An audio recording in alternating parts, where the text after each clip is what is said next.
సాలూరి కౌసల్య గారి చక్ర భ్రమణం ఆధారంగా ఆదుర్తి సుబ్బారావు గారు రూపొందించిన కుటుంబ కథా చిత్రం అన్నపూర్ణ వారి డాక్టర్ చక్రవర్తి. ఆ పేరు వినగానే వెంటనే గుర్తుకొచ్చేది సాలూరి రాజేశ్వరరావు గారు రచించిన స్వర రచన చేసినటువంటి మధురమైన సంగీతం. ఏ పాట విన్నా అమృతమయమే.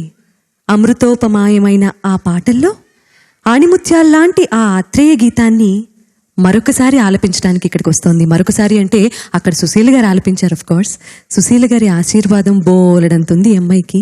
ఆ పాట పాడే ప్రయత్నం చేస్తానంటోంది ఎవరో కాదు, గీతామాధురి. Let's welcome her.